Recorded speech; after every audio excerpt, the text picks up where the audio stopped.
Good afternoon. I'm John Hart, the co-founder of C3 Solutions, the conservative coalition for climate solutions, and the editor of our news magazine, C3. Welcome to another edition of Right Voices, our video and podcast interview series where we highlight conservative leaders and ideas in the climate debate. And today we're very honored to be joined again by Representative John Curtis, who has represented Utah's 3rd Congressional District since 2017.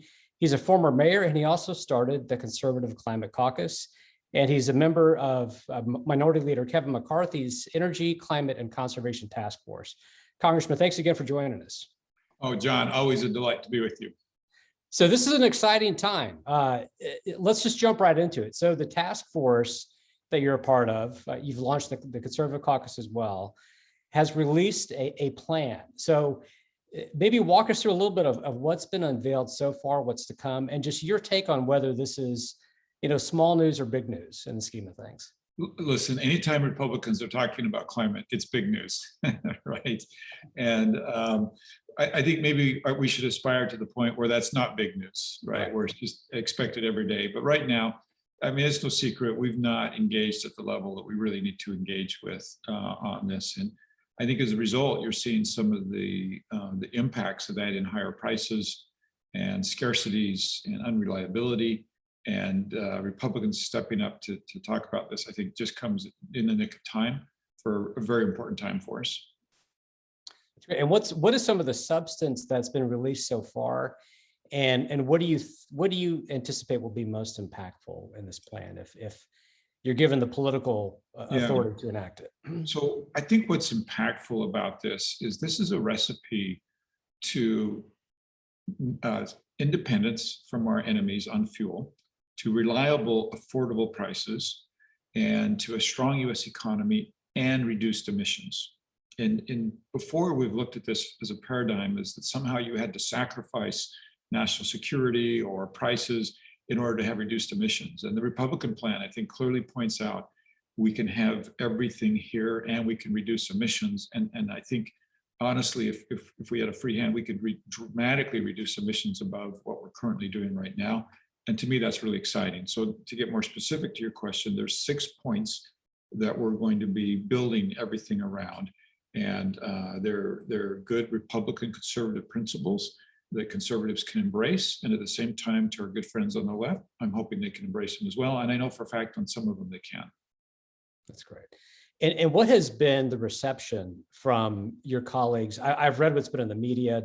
Representative Beyer said, this is not a serious proposal, which is the standard answer we get. I guess really two-part questions. How do you really shift the debate where our view, our center-right worldview, becomes seen as the serious standard?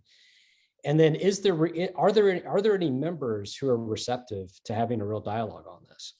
Well, let me answer your last question first. The fact that a third of all House Republicans have joined our Conservative Climate Caucus shows you that Republicans are ready to engage on this.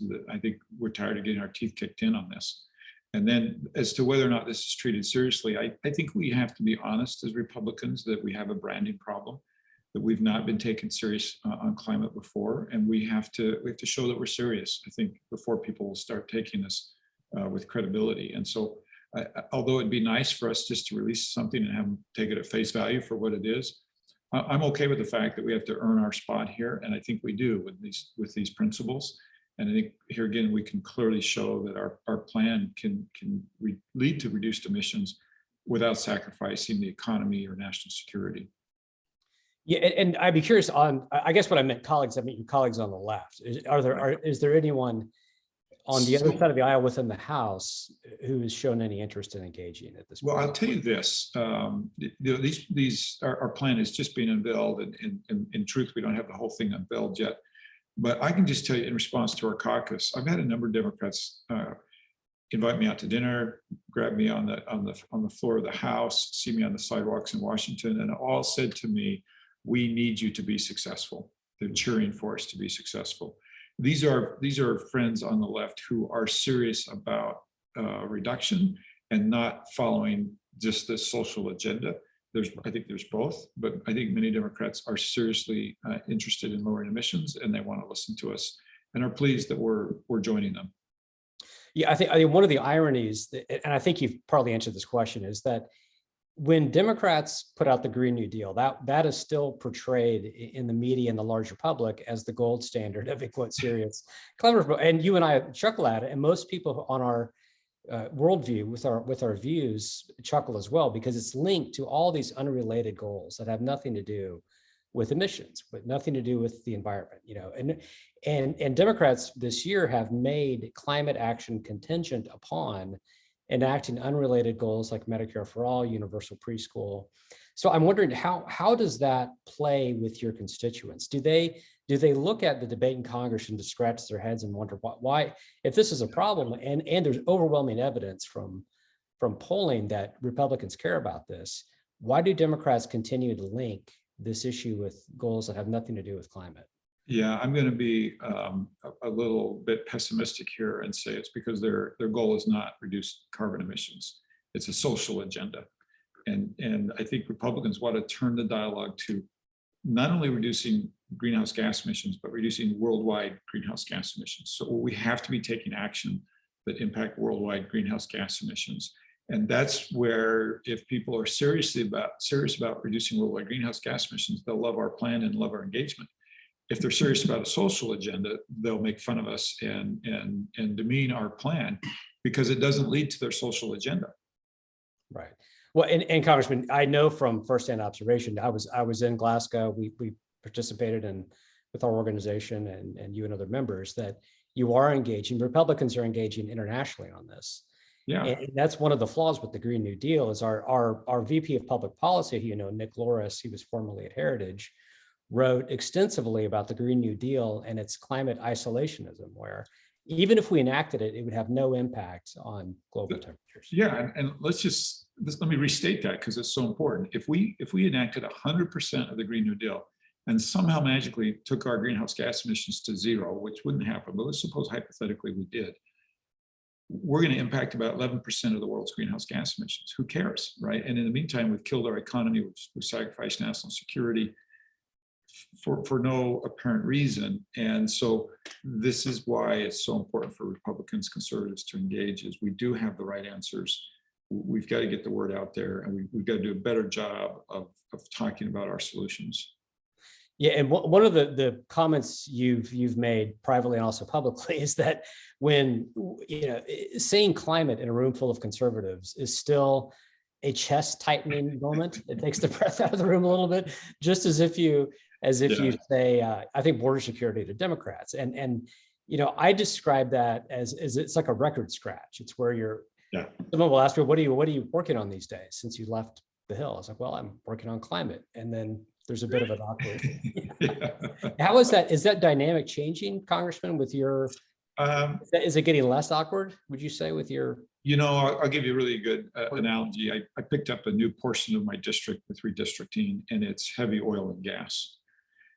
And the first time I went out there as a candidate, they were very suspicious because I used the C word, right? And that must mean that I wanted to destroy oil and gas, despite what I told them.